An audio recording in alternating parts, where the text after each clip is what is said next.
Nelson, is this your witness? Yes, Your Honor, it is. The prosecution would like to call Miss Raven Swift to the stand. Miss Raven Swift, please take the stand.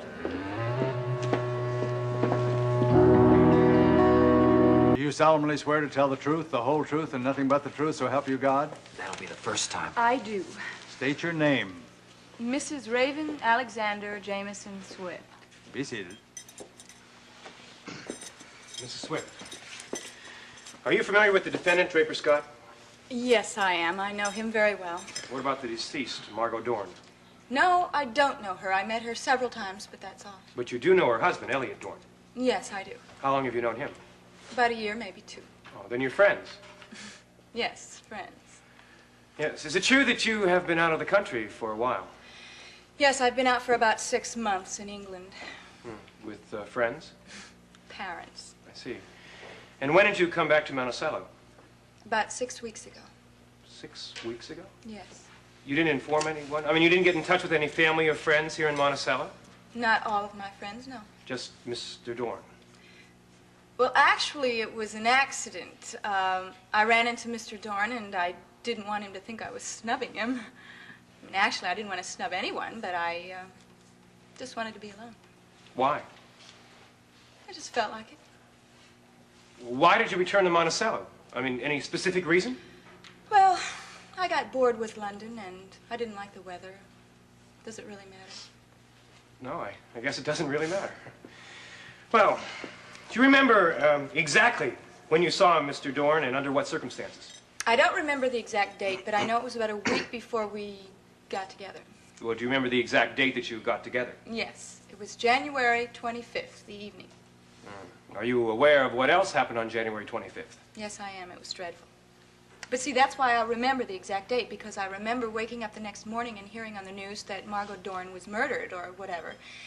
And I remember thinking that I was with Mr. Dorn at the same time that this terrible thing was happening. You didn't feel any remorse about that? Remorse? No guilt? Well, I was having dinner with a friend. I mean, I was just catching up on news about my family and friends. I don't see any reason to feel remorseful or guilty. So that's all you were doing, just having dinner with Mr. Dorn?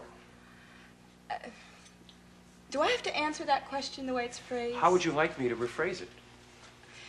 Elliot Dorn and I were having dinner on the evening of January 25th, and that's all I care to say about it. Well, where did this dinner take place? Can you tell me the name of the restaurant? Yes, it was the Hotel Bremen. The Bremen? Where's that? It's on Park and Division. Division? That's awfully far to go to have dinner, isn't it? That's almost to the edge of town. Yes, but it's not very far from me. You see, I was staying there. I see. So you invited Mr. Dorn to have dinner with you in the hotel dining room? Mr. Dorn and I had dinner to have a long chat about family and friends.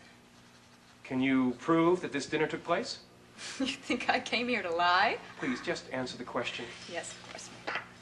I have here a charge slip for the dinner that was signed by Mr. Dorn, and if you'll look, you'll see there's a date stamped on it. January 25th. As you can see, ladies and gentlemen of the jury, this establishes the alibi for Mr. Dorn.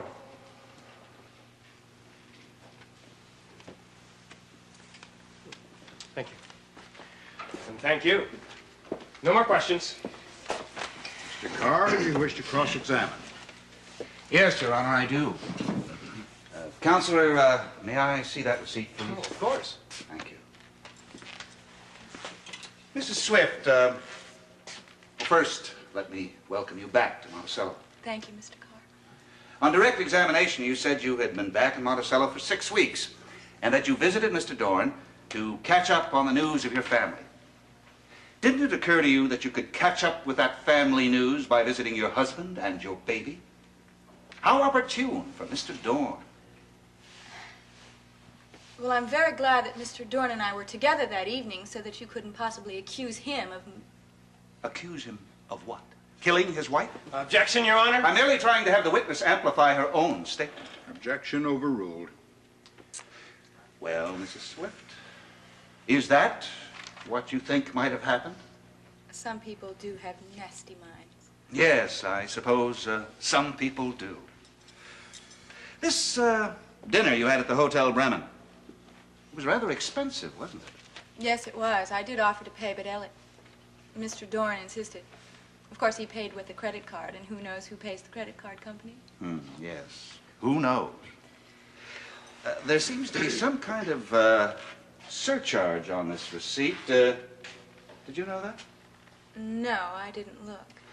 Now, if you and Mr. Dorn were in the hotel dining room, isn't it possible that some of the waiters might have seen you together?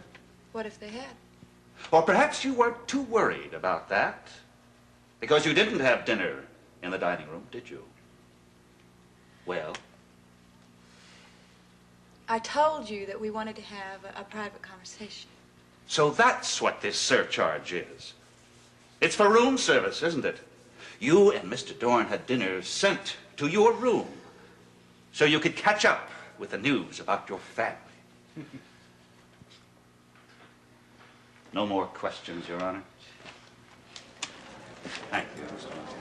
The witness may step down.